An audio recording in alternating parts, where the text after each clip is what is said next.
Irmãos, o texto que nós vamos meditar hoje está em João, Evangelho, capítulo 15.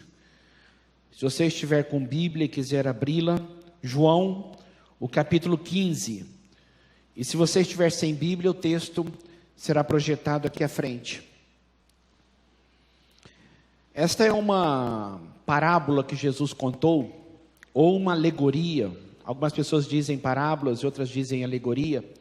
E eu queria que você prestasse muito atenção na palavra, na mensagem de Deus, que Deus tem para nós hoje. João 15, o versículo 1 até o versículo 6.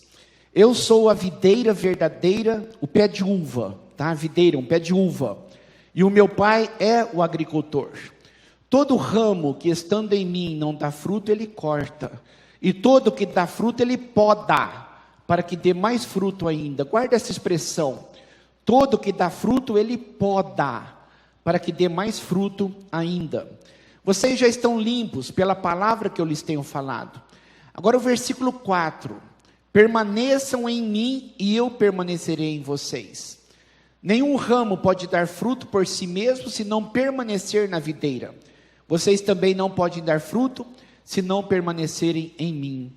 Eu queria convidar você para olhar aqui para frente, para o projetor.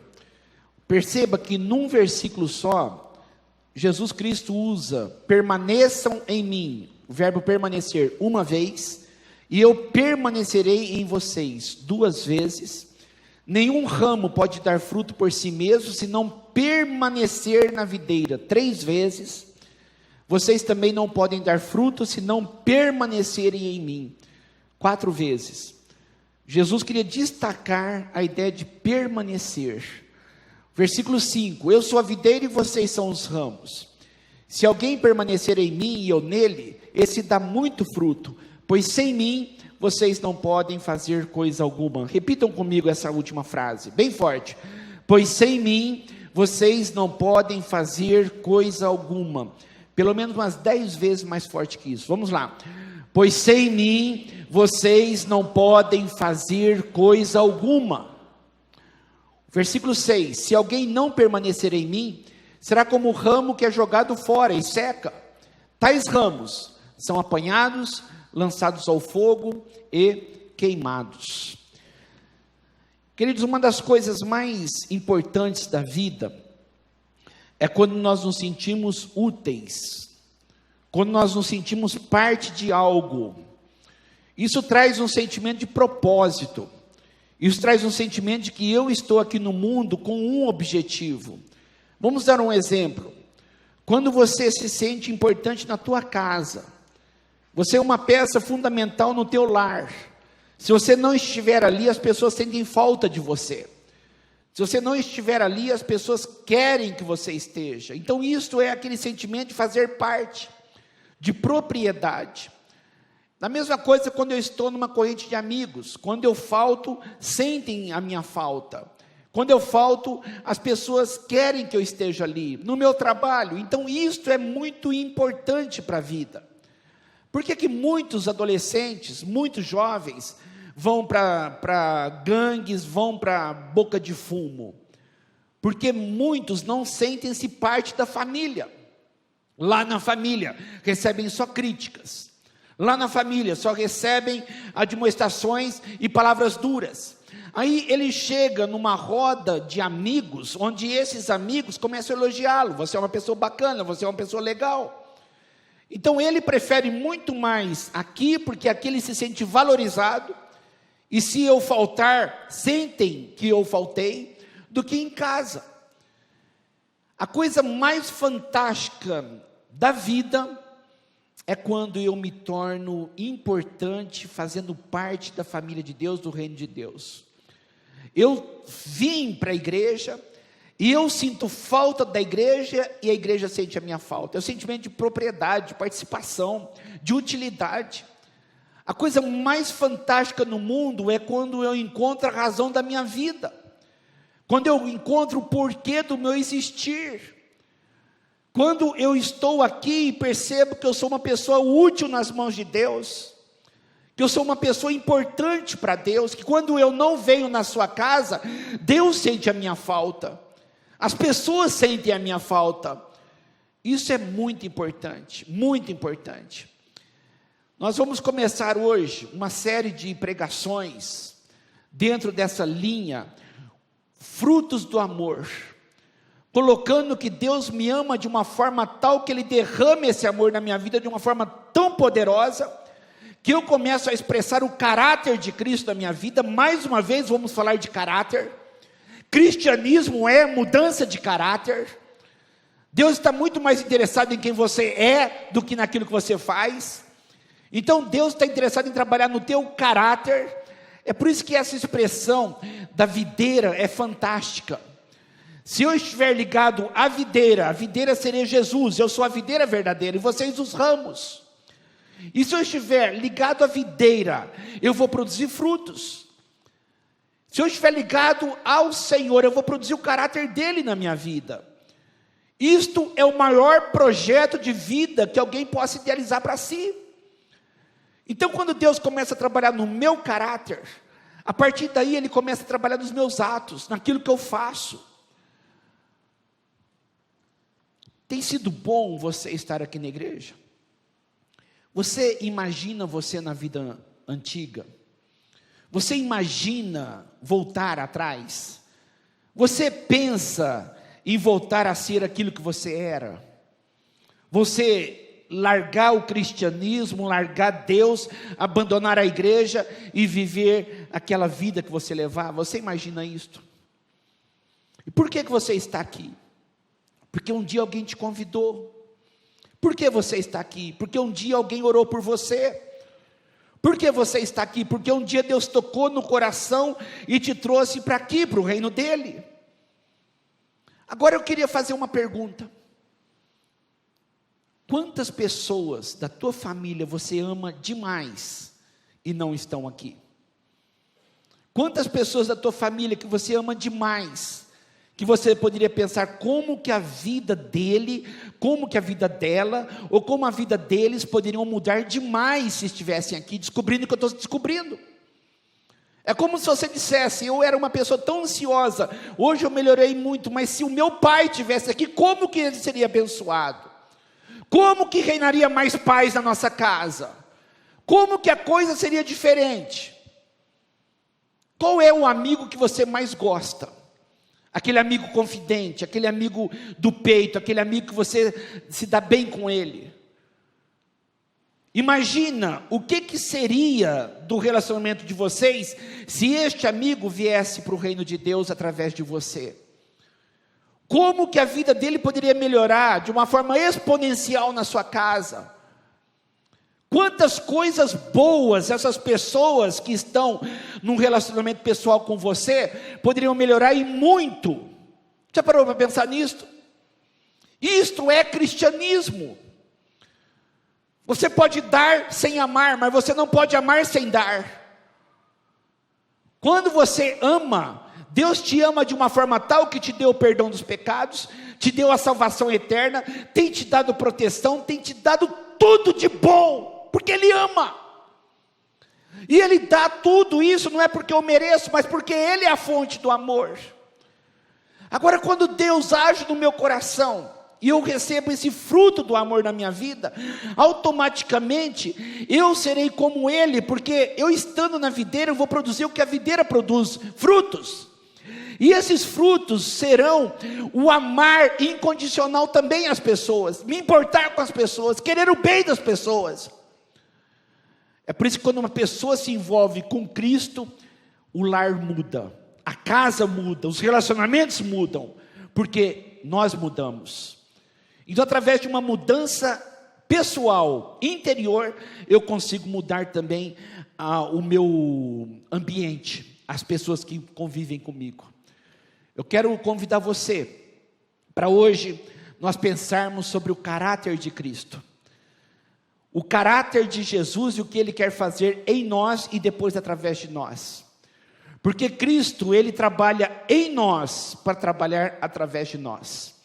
Você pode perceber que todas as pessoas da Bíblia foram chamadas por Deus e Deus primeiro trabalhou neles, para depois trabalhar através deles. Então, se eu quiser ser realmente bênção na vida de muitas pessoas, inclusive na minha família, inclusive na vida dos meus amigos. Eu serei uma pessoa abençoada por Deus no meu caráter, porque através do caráter de Cristo em mim, eu serei mudado e eu serei bênção na vida de outras pessoas. O caráter de Cristo é o nosso alvo, é o objetivo da nossa vida. O que é caráter? São as qualidades morais. O que é o caráter de Cristo? São as qualidades morais de Cristo. Para mim, como cristão, discípulo de Jesus, este é o meu alvo. Este é o objetivo da minha vida. Este é o propósito da minha vida. Como eu estou na videira, eu tenho as qualidades da videira. A videira tem que produzir uvas, não pode produzir outra coisa. E se eu estiver ligado a Cristo, permanecendo em Cristo, eu vou produzir o caráter de Cristo. Sabe qual que é o maior inimigo de nós mesmos? O nosso maior inimigo somos nós mesmos. O pior inimigo que pode te rondar e fazer o maior estrago na tua vida é quando você se acomoda com seus defeitos. É quando você diz, eu não tenho jeito, eu sou assim. E às vezes eu justifico. Eu sou assim porque eu sou filho de português, eu sou assim porque eu sou filho de alemão, eu sou assim por causa da família que eu tive, eu sou assim por causa dos pais que eu tive, eu sou assim por causa da vida que eu tive, eu sou assim por causa daquele casamento que eu tive. Então muitas vezes nós começamos a justificar os nossos defeitos, e quando nós justificamos os nossos defeitos, nós deixamos de colocar um alvo de melhorar, um alvo de ser como Ele, o meu Deus, o meu Senhor, aquele o qual eu sou discípulo, Ele é o mestre. Então eu começo a olhar para Cristo e eu começo a querer ter as qualidades morais de Jesus, isso é caráter. Agora é interessante que a importância de desenvolver um caráter como alvo em nossas vidas, eu preciso entender o que é caráter. A palavra caráter vem do latim, significa literalmente estar entalhado, entalhado. Imagina um tronco de árvore bruta, e um artista começa a bater e a tirar os excessos e fazer dali uma obra-prima, uma obra de escultura, uma obra maravilhosa, através do seu jeito de agir. Deus é aquele que nos esculpe, Deus é aquele que age, Deus é aquele que entalha a nossa vida, Deus é aquele que começa a agir em nossas vidas. Agora o que eu preciso entender? Que o seu caráter é formado pelos seus hábitos. Uma pessoa que mente demais e tem isso como hábito na vida, é um mau caráter. A pessoa que engana e quer passar os outros para trás, burlando, usando as pessoas, é um mau caráter. As pessoas que são preguiçosas, têm distúrbio de caráter, um mau caráter. Agora, o que eu vou fazer com o meu caráter? O forjar do meu caráter, que é formado pelos meus hábitos, e os meus hábitos é formado pela minha disciplina ou a falta de disciplina. Eu queria que você tentasse entender. Você já chegou no momento onde você é empregado e você precisa daquele trabalho, e num determinado momento, de manhã, no dia chuvoso, você está com uma preguiça terrível, dormiu mal à noite, desanimado demais, você levanta ou não para ir trabalhar? Se você levanta para ir trabalhar, é porque você tem disciplina. Se você levanta para ir trabalhar, é porque você tem seriedade naquilo que você faz. Isso te torna uma pessoa de caráter, porque você é uma pessoa trabalhadora. É uma pessoa que vence a pressão, que tem resiliência para vencer as tentações, para fazer aquilo que você sabe o que é certo. Então muitas vezes disciplina é eu fazer o que eu sei que é certo e não fazer o que eu quero. Muitas vezes eu quero fazer algo, mas a disciplina faz com que eu tenha responsabilidade para fazer algo que eu sei que eu vou lucrar com aquilo mais tarde. Então quando você faz alguma coisa para trabalhar e você molda o teu caráter através da tua disciplina, então é através da disciplina que Deus vai agir em nós. A Bíblia diz que nós devemos ser como Cristo em todos os nossos caminhos. Então quando eu tenho disciplina para dizer, Deus, eu não vou mentir, Deus, eu não vou adulterar, porque eu quero a disciplina na minha vida para ter o caráter de Cristo na minha vida. Deus, eu quero ser uma pessoa sensata, uma pessoa verdadeira, eu não quero ser uma pessoa bruta, eu não quero ser uma pessoa que fica falando mal dos outros, uma pessoa que fica só julgando as pessoas, eu não quero isto. Então você precisa ter disciplina. O caráter de Deus na tua vida começou a ser forjado pelo Espírito Santo no dia que você se converteu a Cristo. Não foi no dia que você começou a frequentar uma igreja, quaisquer que sejam, mas no dia que você entregou a tua vida a Jesus Cristo, onde você colocou Deus como centro da tua vida e Jesus como teu único Senhor e Salvador. Naquele momento o Espírito Santo desceu sobre você, e a partir daí o Espírito Santo começou a trabalhar em conjunto com você. Tem algumas coisas que você faz hoje, que você tem uma consciência muito pesada por fazer, que antes de você conhecer Cristo você fazia e você não tinha problema algum de fazer aquilo? Já parou para pensar nisso? Que a consciência pesada muitas vezes é positivo, porque é a ação de Deus na minha vida mostrando que é certo ou errado. Só que antes eu não tinha isto. E agora que eu comecei a levar a sério a minha vida cristã, Deus começa a mostrar. É igual a febre.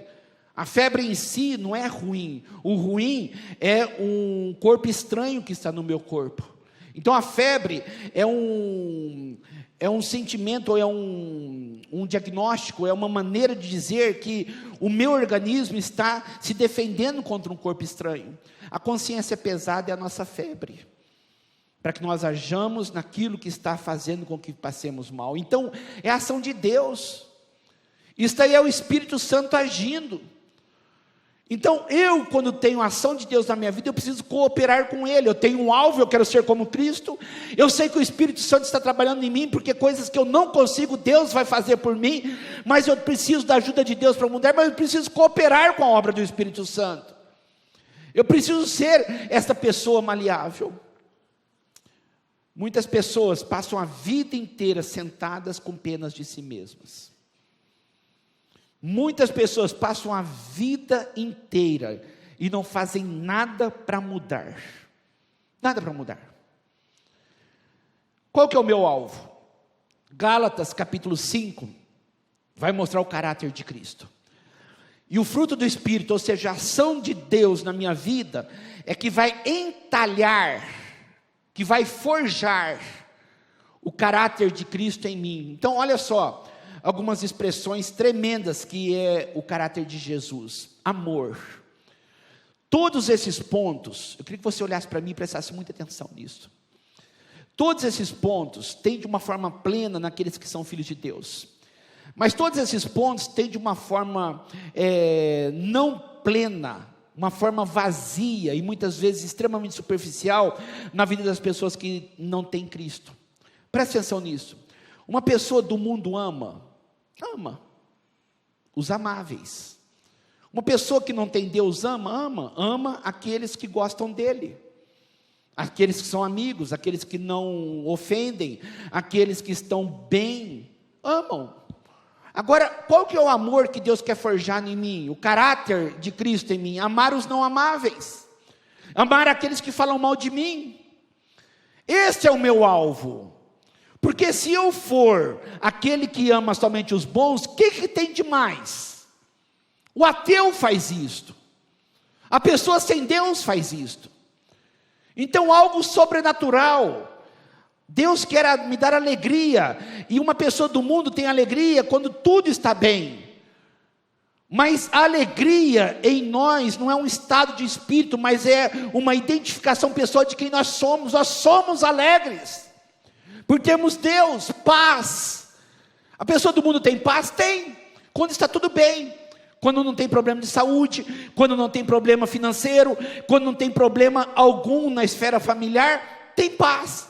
Mas o cristão tem paz quando tudo está de ponta cabeça, quando as adversidades chegam. Eu tenho paz quando eu estou doente, porque eu sei que Deus está no controle.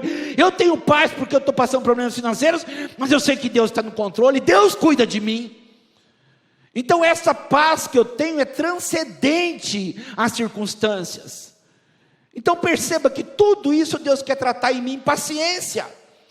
Quando você tem paciência aqui no mundo? Quando ninguém te cutuca naquilo que você não gosta. Mas quer ter paciência de fato? É quando você é uma pessoa paciente apesar de. Amabilidade. O cristão é aquele que tem o caráter de Cristo. E eu queria colocar uma coisa para você. As crianças amavam Jesus. As crianças ficavam juntas de Jesus. Você já viu uma criança ficar junto de alguém que tem cara feia? Você já viu uma criança gostar de alguém que não dá bola para ela? A criança ama aquelas pessoas que são amáveis, que são simpáticas. O caráter de Cristo em nós é isto, é amabilidade. Quando eu, apesar do dia que eu estou tendo, apesar da vida que eu estou tendo, eu consigo ainda ser amável com os outros. Porque os outros não são obrigados a pegar o ranço e a amargura do meu coração. Amabilidade, isso é caráter. Jesus Cristo tinha bondade no coração, fidelidade. Hoje em dia eu digo para você, se você não tiver Deus na tua vida, é impossível ser fiel. Estou falando na esfera conjugal, porque a pressão hoje é tão grande, o incentivo é tão grande, e o mundo passa de uma forma tão forte, a pressão na área do adultério, que se a pessoa não tiver o poder de Deus, trata do meu caráter, porque eu quero continuar sendo fiel. Agora, gente que trai e acha que está normal. Fidelidade, mansidão, é a ideia de você ter o controle emocional como domínio próprio. Eu sou uma pessoa mansa, porque eu sei me controlar. É como se alguém te provocasse e você não revida na mesma moeda. Não é porque você tem sangue de barata, mas é porque você tem domínio próprio. E você acredita no que diz na Bíblia em Provérbios, que o ódio suscita ódio, mas a palavra branda ameniza o furor. A pessoa está gritando com você, ou você grita na mesma moeda e o negócio fica pior, ou você tem controle emocional, mansidão e domínio próprio de falar com calma. Isto é caráter. Isto é o que Deus tem para mim e para você. Este é o nosso alvo. Senhor, se alguma área está faltando, eu quero que o Senhor me ajude a ter. Agora, uma coisa que eu preciso entender, queridos, presta atenção nisto, que Deus age em nós através do confronto. O dia que você pede para Deus, Deus me dê muita paciência, é o dia que você vai ser mais fechado no trânsito. O dia que você pede para Deus, Deus me dê amor, você vai encontrar cada enrosco na tua vida. Porque Deus, Ele trabalha o nosso caráter através do confronto. Então isso que eu preciso entender, que conforme Deus vai agindo, isso que é o podar. Por isso que o caráter de Cristo é o nosso alvo e é um processo. É um processo, o discipulado, ser como Cristo, é o trabalho de uma vida. Quanto tempo você está na igreja? Quanto tempo você conheceu Cristo? Eu me converti a Jesus quando eu tinha 12 anos de idade. Eu vi uma Bíblia na estante da minha casa e eu perguntei para minha mãe, isso aqui que é Bíblia? 12 anos. Eu fui batizado com 14. Quando eu fui batizado com 14, eu já tinha lido a Bíblia toda 2 vezes. De Gênesis a Apocalipse. Quando eu tinha 12 eu li uma vez, quando eu tinha 13, 14 eu li outra vez. 2 vezes. Eu fui batizado dia 31 de dezembro de 1981. Exatamente há 35 anos. Eu tinha 14 anos, estou com 49. Eu queria te colocar uma coisa. Depois de 35 anos de vida cristã, hoje eu olho para mim e vejo quanta coisa que eu preciso melhorar na minha vida ainda. Quanta coisa eu vejo que eu estou bem aquém daquilo que eu gostaria de estar. Mas eu faço minhas palavras de Paulo, esquecendo-me das coisas que para trás ficam e avançando para as que diante de mim, eu prossigo para o alvo. Tem muitas coisas que precisam ser trabalhadas na minha vida, mas eu preciso não sossegar e não me acomodar. Então, o discipulado é o trabalho de uma vida. Ser como Cristo, discípulo de Cristo, é um processo que leva a vida toda. Eu não sei quantos meses ou quantos anos você está aqui, mas uma coisa eu tenho certeza, é que você ainda não é aquilo que você gostaria de ser. E você não é aquilo que Deus gostaria que você fosse, porque você está num processo contínuo. E como Deus faz isto? Todo ramo, versículo 2, que estando em mim não dá fruto, Ele corta. Mas vamos supor que você está em Cristo e quando você começou a dar frutos. Aquele que dá fruto, Ele poda, para que dê mais fruto ainda. Na casa da minha avó, tinha uma parreira de uva. E eu lembro que ela colocava bem alto para os netos não pegarem a uva antes da hora. Mas eu lembro dessa parreira, nos meus 4, 5 anos. Olha só que coisa interessante. Uma determinada época, no inverno, ela seca tudo. As folhas caem. E a partir dali, é podado, começa a nascer as primeiras folhas. Poda, corta. Quando chega a época de novembro, dezembro, ela está linda, cheia de folhas. Parece que antes ela estava morta, mas depois começa a florir, começa a dar as folhas e começam a vir os frutos. Então o que é podar? Podar é suprimir entre duas safras os rebentos que brotaram de uma árvore, ou seja, o excesso. Uma safra ou outra, cortar ramos de plantas, aparar, eliminar os excessos, despastar, cortar, esgalhar. Ou seja, você percebe que é um processo dolorido. Você percebe que tem que haver uma intervenção, tem que haver um corte. Então Deus é o agricultor.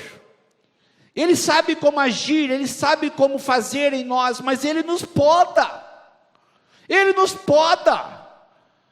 Lembra do fruto do Espírito? Ele nos confronta. Você quer ter amor? Então eu vou colocar algumas pessoas não amáveis. Você quer ter alegria? Eu vou colocar alguns problemas. Você quer ter paz? Eu vou desafiar você na tua ansiedade. Você quer ter mansidão? Eu vou colocar algumas pessoas para te provocarem. Você quer ter paciência? Você quer ter fidelidade? Eu vou colocar algumas tentações. Mulheres bonitas aparecerão, homens bonitos aparecerão. A internet vai ficar lá dizendo para você: clica em mim, clica em mim, clica em mim. Em sites pornográficos. É a maneira como Deus nos pode, é através do confronto. Mas por que Ele faz isto? Para que os frutos sejam cada dia mais abundantes e excelentes. A igreja evangélica brasileira está totalmente fora da Bíblia. Por que você ouve nessas igrejas? Venha para Deus e os seus problemas serão resolvidos. Dê o teu dízimo que você vai ficar rico. Você vai ser uma pessoa de sucesso. Aí ajunta com aqueles testemunhos que são dados ali. Aí o que acontece com o cristão? Quando chega no dia a dia e começa a ver Deus podar, as pessoas desanimam. Ah, Deus não me ama, ou porque eu não tenho fé, ou porque é o diabo. Não tem nada disto.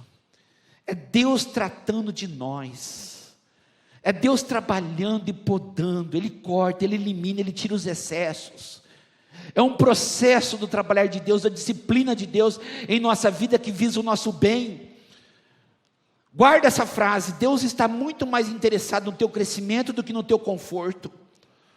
Porque o crescimento teu envolve caráter, e esse caráter você vai levar para o céu. E eu preciso entender que eu preciso estar submisso a Deus. Deus, eu não sei porque está acontecendo isso, mas eu sei que o Senhor está trabalhando em mim. Eu não entendo isso, mas eu não vivo pelo que eu entendo, eu vivo pela fé. Por isso que eu te agradeço pelo que o Senhor tem feito em mim. Uma das parábolas mais lindas da Bíblia, quiçá a mais linda e a mais profunda, é a parábola do filho pródigo. A parábola do filho pródigo, no capítulo 15, mostra um moço, onde ele chega para o pai e diz: pai, dá-me a parte da herança. E depois dele perder tudo, ele diz: não sou digno de ser chamado teu filho, faça-me como um dos teus empregados. Eu queria que você prestasse atenção nisso. Uma pessoa imatura, uma pessoa que não tem visão de vida, e quer somente curtir a vida e ter, ela chega para o pai e diz: dá-me a minha parte, eu quero curtir a vida, eu não quero ficar na casa do pai. Você está aqui porque você quer. Se você não quiser, você pode parar de vir aqui, porque Deus não te força a estar aqui.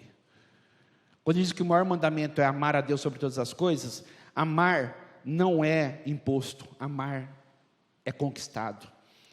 Então, se você quiser deixar Deus, Ele vai, você pode ir, você não tem que ficar aqui. Então, o filho foi embora, o pai deu a parte de herança, e ele, iludido com o mundo, gastou tudo que tinha, prostitutas, orgias, bebedeiras, noitadas, não tinha nem um pingo de disciplina, dormia tarde, acordava tarde, não tinha que dar satisfação para ninguém, ou seja, a vida que ele queria tanto. Só que um dia acabou o dinheiro, e um dia ele foi colocado num lugar para guardar porcos, e chegou um dia que o dono dos porcos dava comida para os porcos, mas não dava para ele. É a ideia do mundo. Você é bem visto enquanto você tem alguma coisa para dar, porque ninguém gosta de você pelo que você é, mas pelo que você tem a oferecer.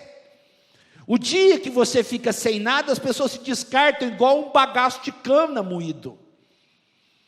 E quando ele estava lá, ele disse: eu vou levantar, porque lá na casa do meu pai, os trabalhadores comem pão com fartura. Eu vou me levantar, eu irei com meu pai, e direi para ele: pai, eu pequei contra os céus e contra ti, faça-me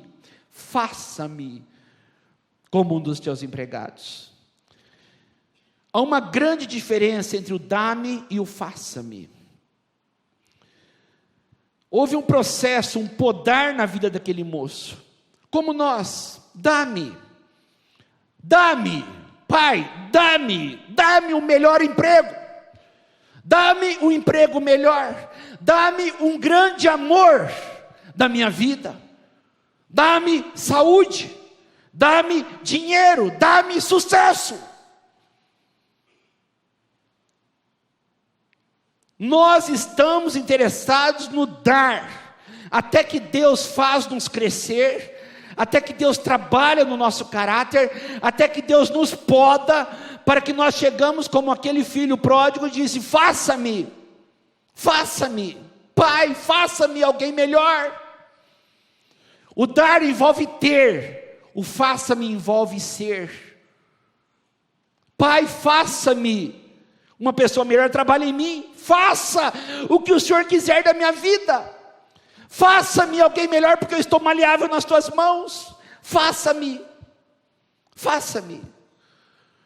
É interessante que nesse processo de crescimento, para ele entender o verdadeiro sentido da vida, e aquilo que realmente vale a pena, que é o ser, houve um período de miséria, houve um podar de Deus.